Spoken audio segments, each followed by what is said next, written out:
हम गुरबानी में कई बार पढ़ते हैं अष्टदश सिद्ध। अष्टदश सिद्ध का मतलब ये होता है कि हमारे पास 18 स्पिरिचुअल पावर्स आ जाती हैं। 18 स्पिरिचुअल पावर्स, जिसमें से जो 8 स्पिरिचुअल पावर्स होती है वो मेजर होती हैं और जो बाकी की 10 स्पिरिचुअल पावर्स होती है वो माइनर होती हैं। अब ये जो 8 स्पिरिचुअल पावर्स होती है ये हम पा सकते हैं गुरबानी को समझ के, मेडिटेशन करके, सिमरन करके। जो स्पिरिचुअल पावर है वो है अनीमा। अनीमा का मतलब होता है कि हमारे पास ऐसी पावर हो जिससे हम बहुत ज्यादा छोटे बन जाए, साइज में बहुत ज्यादा छोटे हो जाए हम। ये पुराने टाइम के राक्षस वगैरह ये सारे यूज क्या करते थे, क्योंकि जो सिमरन होता है ना उसमें बहुत ज्यादा ताकत होती है, नाम में बहुत ज्यादा ताकत होती है। हम जितना ज्यादा नाम जपते जाते हैं उतने ज्यादा हमारी स्पिरिचुअल पावर बढ़ती जाती है। पर एक दिन हमारी स्पिरिचुअल पावर इतनी ज्यादा बढ़ जाती है, उस दिन हमें इन सारी स्पिरिचुअल पावर्स की हल्की हल्की झलक झलक दिखने को मिल जाती है। अब जैसे झलक इन द सेंस कि हमें पता चल जाता है कि कुछ हो रहा है हमारे अकॉर्डिंगली, कि जैसे आप सोचोगे काश कुछ ऐसा हो जाए तो आपको वो हो जाएगा, रियल में वो हो जाएगा। तो ऐसा कुछ हो जाता है, तो इससे हमें पता चलता है कि हमारी जो स्पिरिचुअल पावर्स है वो एक्टिवेट हो रही हैं। दूसरी पावर आती है महिमा। महिमा का मतलब होता है कि आप अपने आप को एक्सपैंड कर लो, अपना साइज बड़ा कर लो, अपनी बॉडी का साइज बड़ा कर लो। तीसरी पावर आती है लगीमा।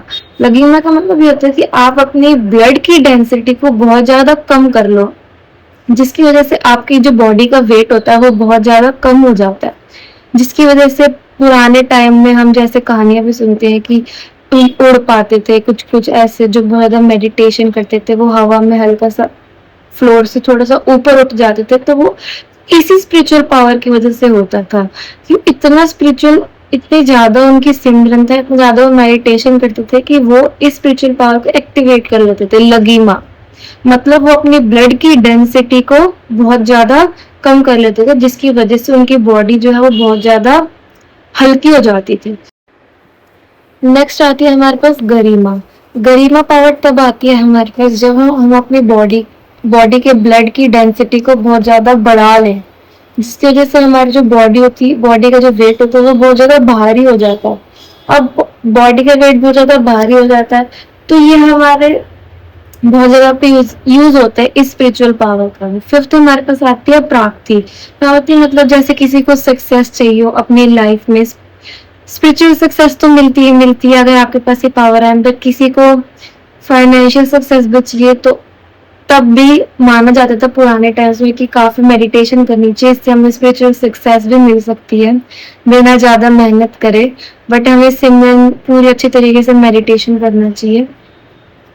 सिक्स्थ हमारे पास आती है प्रकम्या। प्रकम्या का मतलब होता है कि आप किसी सामने वाले या फिर किसी भी इंसान का माइंड रीड कर सकते हो कि उसके दिमाग में क्या चल रहा है, वो क्या सोच रहा है। सेवंथ आती है इशिथवम। इशिथवम का मतलब होता है कि आप किसी को भी अपने पीछे लगा सकते हो। This is the power of persuasion, कि आप किसी को भी मना सकते हो किसी भी चीज के लिए। एट्थ पावर आती है हमारे पास वसीथवम, जो उसका मतलब ये होता है कि आप किसी के माइंड और किसी की बॉडी को आप कंट्रोल में कर लो अपने। तो ये वाली पावर